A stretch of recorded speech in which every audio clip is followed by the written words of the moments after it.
এবার যে খবরের দিকে নজর রাখবো, ভোটের মুখে মন্দির মসজিদের রাজনীতি। 11 ফেব্রুয়ারি রেজিনগরে 1200 কণ্ঠে কোরআন পাঠের পর বাবরি মসজিদ তৈরির কাজ শুরু হবে। মসজিদ তৈরি করবেন কেরলের ইঞ্জিনিয়াররা। 2 বছরে কাজ শেষ হবে। 12 ফেব্রুয়ারি শুরু হবে বাবরি যাত্রা। 235 কিলোমিটার পথ ধরে চলবে এই বাবরি যাত্রা। থাকবে ট্যাবলো। কেউ বাধা দিলে মোকাবিলার জন্য প্রস্তুত রয়েছে, হুঙ্কার হুমায়ুন কবিরের।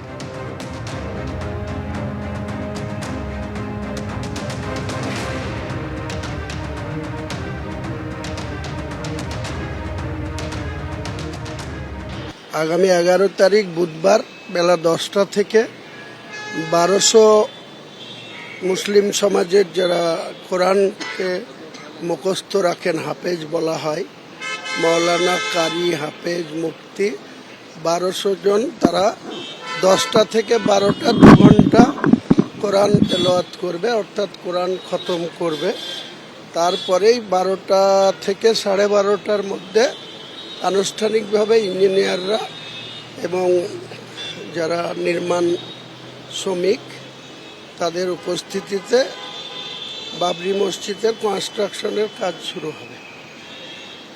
তো সেটা এবার ইঞ্জিনিয়ার যারা দায়িত্বে আছে কেরলের, সেই দায়িত্বের ব্যক্তিদের কাজ তেনারা করবেন। তেনারা, আমার আগে ধারণা ছিল যে 3 বছরের মধ্যে কমপ্লিট, কিন্তু এগ্রিমেন্ট যেটা সাইন হয়েছে সেটা 2 বছরের মধ্যে বাবরি মসজিদের কাজ কমপ্লিট করে দেবেন। আর এবার হুমায়ুন কবিরের প্রস্তাবিত বাবরি মসজিদ ধ্বংসের হুমকি বিশ্ব হিন্দু রক্ষা পরিষদের। এটা উত্তরপ্রদেশ নয়, পশ্চিমবঙ্গের মুর্শিদাবাদ। পাল্টা হুঙ্কার দিয়েছেন হুমায়ুন কবির। রেজিনগরে হুমায়ুনের প্রস্তাবিত বাবরি মসজিদের বিরুদ্ধে লখনৌয়ে পোস্টার পড়েছে। আমরা আসবো, আবার বাবরি মসজিদ ধ্বংস করব, হুমকি দেওয়া হয়েছে লখনৌয়ের সেই পোস্টারে। 11 ফেব্রুয়ারি শিলান্যাসের দিনই মুর্শিদাবাদ চলোর ডাক বিশ্ব হিন্দু রক্ষা পরিষদে। হিম্মত থাকলে মুর্শিদাবাদে আসুন, পাল্টা হুঁশিয়ারি ভরতপুরের বিধায়কের।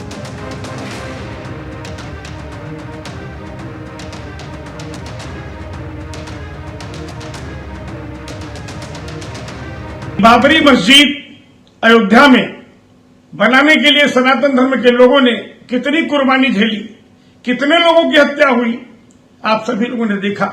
और बाबर जो आक्रमणकारी था, उसकी यह देन थी। आज उसी के नाम पर पश्चिम बंगाल के मुर्शिदाबाद में तृणमूल कांग्रेस का एक विधायक हुमायूं कबीर, जो फिर से 11 तारीख को उसने नींव रखने की बात किया है।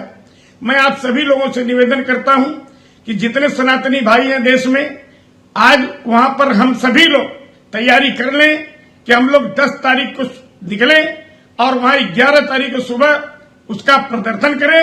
और साथ में अगर स्थिति अगर वो आएगी तो हम लोग कब्र भी खोदने का काम करेंगे हुमायूं कबीर की। और सबसे बड़ी चीज ये है कि वहां के मुख्यमंत्री जो हिंदुओं की विरोधी सरकार चल रही है, उसको भी उखाड़ फेंकना है। রাজ্যের প্রশাসন আছে দেখবে, আর আমাদেরও যারা মসজিদ নির্মাণ করছি, আমাদের যে ট্রাস্ট, সেই ট্রাস্ট এবং স্থানীয় মুসলমান যে জনবসতি আছে, তারা এনাফ ইজ এনাফ, এই ধরনের কোনো প্রতিরোধকে রক্ষা করার মতো ক্ষমতা মুর্শিদাবাদের আম জনতার রয়েছে। কারো শক্তি থাকলে মুর্শিদাবাদে গিয়ে প্রতিহত করতে পারে।